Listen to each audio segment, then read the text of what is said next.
औज़ुबिल्लाहिमिनश्शैतानिर्रजीम बिस्मिल्लाहिर्रहमानिर्रहीम।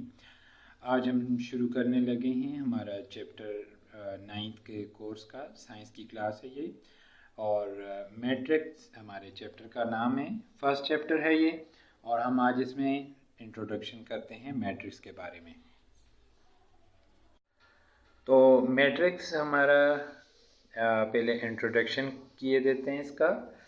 A matrix is a rectangle array, it means arrangements of a real number enclosed in the square bracket।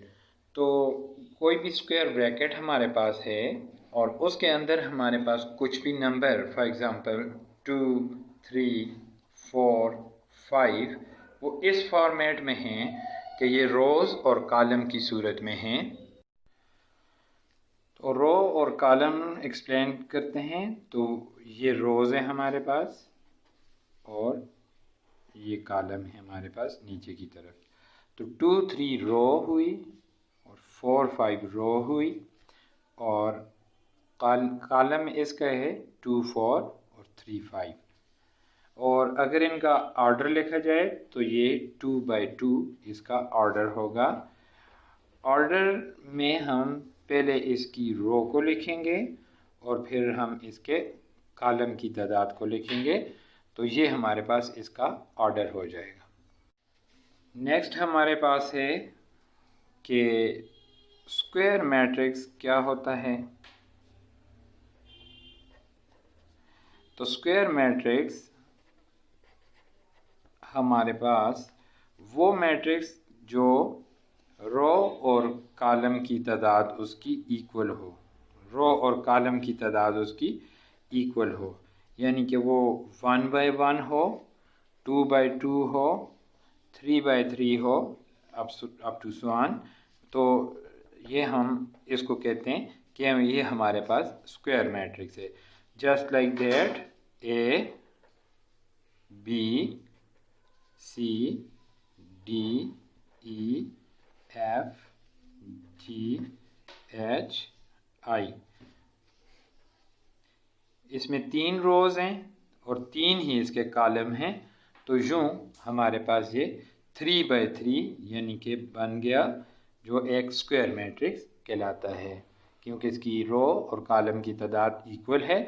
इसके मुकाबले में अगर रो 2 हों, कॉलम 3 हों, इस तरह हो, तो जैसे 1, 2, 3, 4, 6, 9, ये हमारे पास अगर एक मैट्रिक्स है, इसमें रो और कॉलम की तादाद इक्वल नहीं है, तो इसके लिए हम लफ्ज़ यूज़ करते हैं रेक्टेंगल।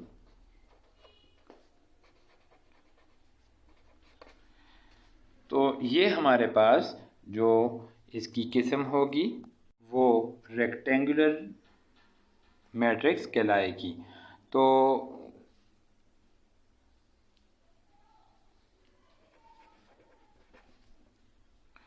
रेक्टेंगुलर मैट्रिक्स कहलाएगी।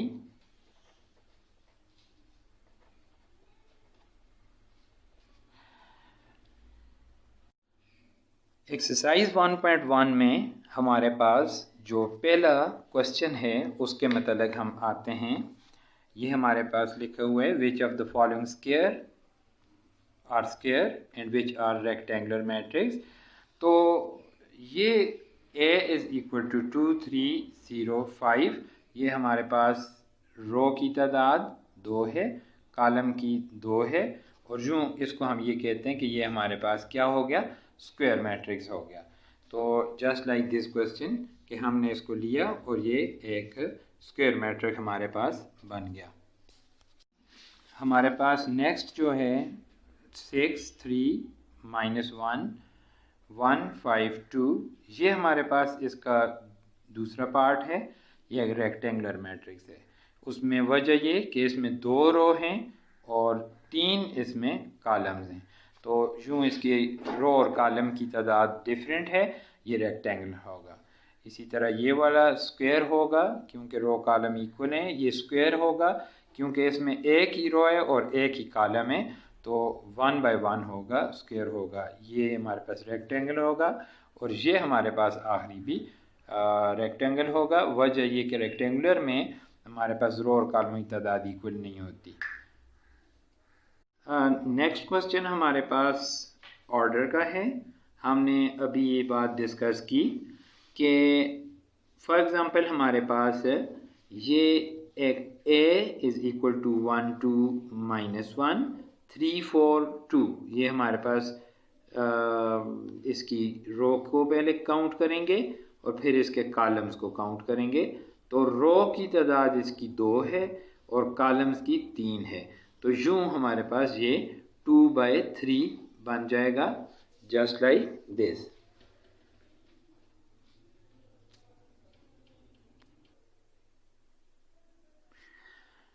टू बाई थ्री या 3/2 होगा, तो उसमें हमारे पास जब देखेंगे कि अगर 3/2 है तो ये हमारे पास नेक्स्ट इसका जो आता है f is equal to 2 1 3 2 4 -1।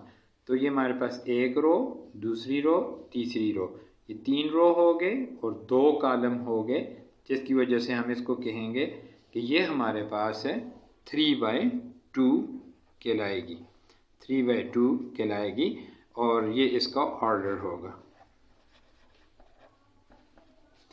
Order is equal to 3/2। Next हमारे पास आता है b इज इक्वल टू -4। तो b इज इक्वल टू -4 में हमारे पास इसका एक ही रो है और एक ही कॉलम है, तो ये 1 बाय 1 इसका ऑर्डर आ जाएगा।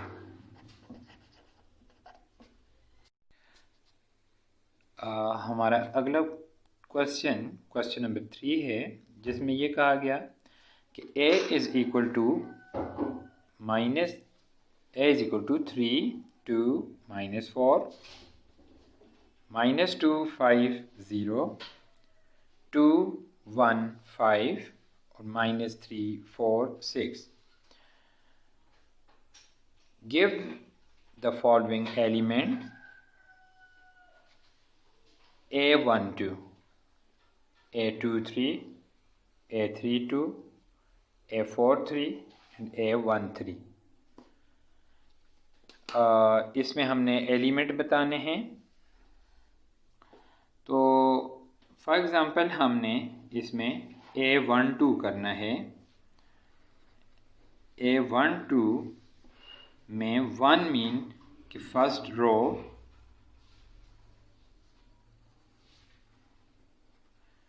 और 2 मीन सेकंड कॉलम।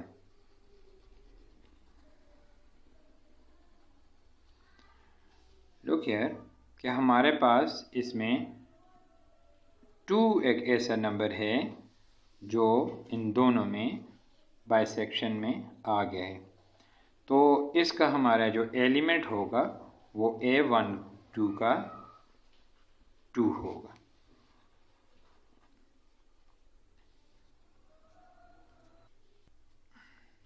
तो हमारे पास इसकी पहली वैल्यू A12 की 2 आ गई। अब आते हैं A23 की वैल्यू मालूम करने के लिए हम कहते हैं A23, तो 2 से हम लेंगे इसकी सेकंड रो और थर्ड कॉलम।